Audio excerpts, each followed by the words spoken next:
ပရိသတ်များအားလုံးပဲမင်္ဂလာပါရှင်ဒီနေ့မှာတော့နှစ်ပေါင်းများစွာကတည်းကပြောစမှတ်ပြုခဲ့ကြတဲ့ထိတ်လန့်စရာဒဏ္ဍာရီတစ်ခုကိုတင်ဆက်ပေးသွားမှာဖြစ်ပါတယ်အဲ့ဒါကတော့ခေါင်းမိတ်လူအုပ်ကြီးရဲ့ဒဏ္ဍာရီပဲဖြစ်ပါတယ်ဒီပုံမြင်ဟာချင်းမိုင်တက္ကသိုလ်နဲ့ဆက်ဆက်နေပြီးမြန်မာပြည်မှာဆိုရင်ဝါတွင်းကာလာလို့ခေါ်ကြတဲ့ထိုင်းနိုင်ငံကကွန်ဖန်ဆာညမှာမကြာခဏဆိုသလိုတတတာပြောဆိုကြတဲ့ပုံမြင်တစ်ခုပါဒီပုံမျိုးနားထောင်ပြီးသွားရင်တော့တိတ်ဆိတ်ငြိမ်သက်နေတဲ့ညမှာအန်ဂျူးကံပေါင်းပီကိုလမ်းလျှောက်ဖို့ဘယ်တော့မှတတိရှိတော့မှာမဟုတ်ဘူးလို့ကျမတို့အာမခံပါရဲ့ရှင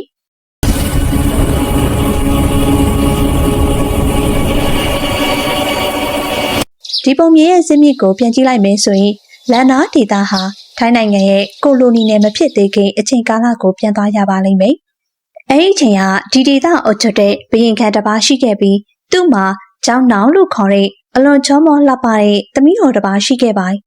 ်ဒဏ္ဍာရီအစာပြိုးခဲ့ပုံကတော့ဒီကျောင်းတော်ဟာသူ့ရဲ့ထန်းစင်ကိုထမ်းဆောင်ရတဲ့ငယ်ရွယ်တဲ့ကျေးကျွန်လေးတစ်ယောက်နဲ့တွေ့ဆုံပြီးချစ်ကြိုက်မိကြပါတယ်။ဒါပေမဲ့အဲဒီခေတ်ကာလကအဆင့်တန်းကွာခြားမှုတွေကြောင့်သူတို့ရဲ့အချစ်ဟာအတားအဆီးတွေနဲ့ရင်ဆိုင်ခဲ့ရတာပေါ့။သူတို့နှစ်ဦးရဲ့ချစ်တဲ့နှောင်းမှုဟာဘရင်ခံနောက်ကိုရောက်သွားပြီးဘရင်ခံဟာအလွန်ဒေါသထွက်ခဲ့ပါတယ်။သူတို့နှစ်ဦးရဲ့ဆက်ဆံရေးကိုအပိသက်ရက်စဲဖို့နောက်ဆုံးအကြိမ်ဖြစ်အမိပေးခဲ့ပါတယ်။ဒါပေမဲ့ဒီဇလန်ကဒီမှာတင်မဆုံးခဲ့ပါဘူး။ချစ်သူတို့ဟာဘရင်ခံရဲ့အမိန့်ကိုမနာခံနိုင်ခဲ့ကြပါဘူး။ဒါကြောင့်ဒေါသအလျောက်ဘရင်ခံဟာကျေးကျွန်လေးကိုကွပ်မျက်ဖို့အမိန့်ပေးခဲ့ပါတယ်။ဘရင်ခံနဲ့မိဖုရားလိုက်ပါလာတဲ့ရွှေရန်သင်းပင်းလူအုပ်ကြီးထဲမှာအဲဒီကျေးကျွန်လေးကိုလည်းပါဝင်စေခဲ့ပါတယ်။မင်းသမီးကတစ်တော်ရိတ်ကိုရောက်တဲ့အခါတောလေမှာဘရင်ခံဟာတာတူးလို့ခေါ်တဲ့ကျေးကျွန်လေးကိုမင်းသမီးရဲ့ရှေ့တင်ကွပ်မျက်ဖို့အမိန့်ပေးခဲ့ရပေါ့။ပြီးတော့သူ့သမီးကိုသူချစ်ခဲ့တဲ့ဒီလူချမ်းသာမဟုတ်တဲ့ကျေးကျွန်ဟာတည်ဆုံသွားပြီဖြစ်လို့လက်လျှော့ဖို့ပြောခဲ့ပါတယ်။ဒါပေမဲ့မင်းသမီးဟာငိုကြွေးရင်းကပဲအသက်ပါသွားခဲ့ပါတယ်။ဘရင်ကန်ဟာအလွန်ဝမ်းနည်းပူဆွေးသွားပြီးသူ့သမီးကိုကြေးကျွန်လေးနဲ့အတူထားခဲ့ဖို့အမိန့်ပေးခဲ့ရပေါ့။ဒီကိစ္စတွေပြင်ပကိုပေါက်ကြားသွားမှာကိုစိုးရိမ်တာကြောင့်ထန်းစင်ထန်းသူတွေနဲ့နောက်လိုက်နောက်ပါအားလုံးကိုပါကွပ်မျက်ဖို့ထပ်မံအမိန့်ပေးခဲ့ပါတယ်။ဒီလိုနဲ့ပဲဒီဖြစ်ပျက်ဟာခေါင်းမိတ်လူအုပ်ကြီးရဲ့ဒဏ္ဍာရီဆိုပြီးနာမည်ကြီးလာခဲ့တယ်လို့ချင်းမိုင်တက္ကသိုလ်ကျောင်းသားတွေကြားမှာအစစ်တန်းကွာခြားတဲ့အချစ်ဇလန်ရဲ့ဒဏ္ဍာရီတစ်ခုလည်းဖြစ်လာခဲ့ပါတယ်။လူတွေပြောကြတာကတော့ဝါတွင်းညတွေမှာအစာမာနေတဲ့ကျောင်းသားတွေဟာပုံမှန်မဟုတ်တဲ့တိတ်ဆိတ်မှုခံစားရရလို့ဆိုပါတယ်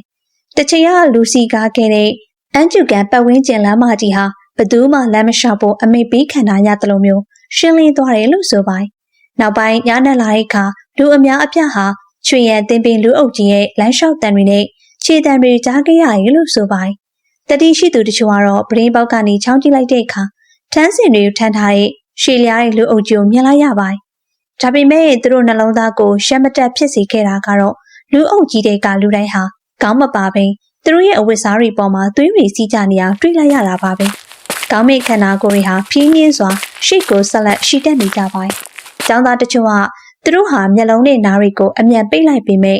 တီတိုငိုတန်တွေရှင်မောတန်တွေကိုလေးနဲ့အတူပြန်လွင့်လာတာကိုကြားနေရတော့မယ်လို့ပြန်ပြောပြခဲ့ကြပါတယ်။တကားတွေပတင်းပေါက်တွေပိတ်ထားပေမဲ့လေတုဟာပုံမှန်မဟုတ်ပဲအေးဆက်လာရင်လို့လည်းဆိုကြပါတယ်။ဒီကောင်းမဲ့လူအုပ်ကြီးဟာနှစ်စဉ်နှစ်တိုင်းအန်ဂျူကန်ကနေစပြီးတိတ်ဆိတ်တဲ့လမ်းအတိုင်းလာက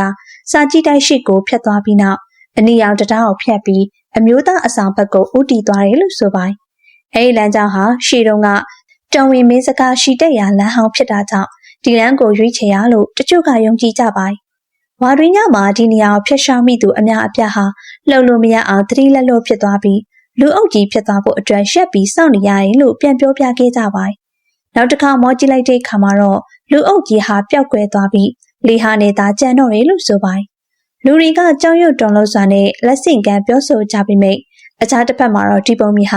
ာကျောင်းသားတွေအရေးကြီးတဲ့ညတွေမှာအပြစ်မထွက်ရဲစေဖို့နဲ့ညဘက်အနေရတွေကံမကောင်းမှုတွေကနေကာကွယ်ဖို့အတွက်ဖန်တီးထားတဲ့ဒဏ္ဍာရီတသက်ပဲဖြစ်နိုင်တယ်လို့အကြံပြုကြပါတယ်။ဒါပေမဲ့ဆရာတချို့ကတော့ဒီလိုမဟုတ်ဘူးလို့အခိုင်အမာဆိုကြပါတယ်။ပရိသတ်တို့ရောဒီလိုထူးဆန်းတဲ့အရာတွေမြင်ဘူးကြပါသလားရှင်။ဒါဟာလူငယ်တွေကြားမှာထိတ်လန့်စရာကောင်းအောင်ဖန်တီးပေးထားတဲ့ပုံမြင်တစ်ခုသာဖြစ်နိုင်ပါတယ်။ဒါပေမဲ့ဒီပုံမြင်ကအမှန်တကယ်ပဲဖြစ်ဖြစ်မဟုတ်ဘူးပဲဖြစ်ဖြစ်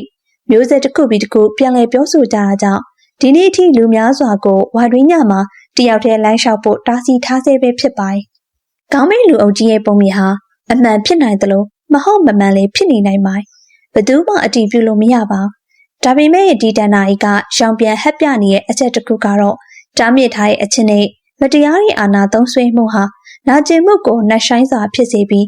ထာဝရကျိန်စာတစ်ခုအဖြစ်ပြောင်းလဲသွားနိုင်တယ်ဆိုတာပါပဲ။ဖိနှိပ်မှုတွေနဲ့မတရားမှုတွေပြည့်နေတဲ့အချက်ဟာလူတွေကိုထာဝရချောက်လန့်စေနိုင်တဲ့ခြေရာလက်ရာတွေကိုကြံ့ရစ်စေနိုင်တယ်ဆိုတဲ့သတိပေးချက်တစ်ခုပဲဖြစ်ပါတယ်။ဒါကတော့နာမည်ကြီးတန်နာရီတစ်ခုပဲဖြစ်ပါတယ်။ဒီလိုဇာတ်လမ်းမျိုးတွေကိုကြိုက်တဲ့ဘဝအမောတွေပြည့်နေဆိုရင်ကျမတို့ကိုအားပေးဖို့ like, subscribe, share လုပ်ပြီးအားပေးလို့ရပါတယ်ရှင်။နောက်ဗီဒီယိုတစ်ခုမှပြန်တွေ့ကြမယ်နော်။အဆုံးထိကြည့်ရှုပေးခဲ့ကြလို့ကျေးဇူးတင်ပါတယ်ရှင်။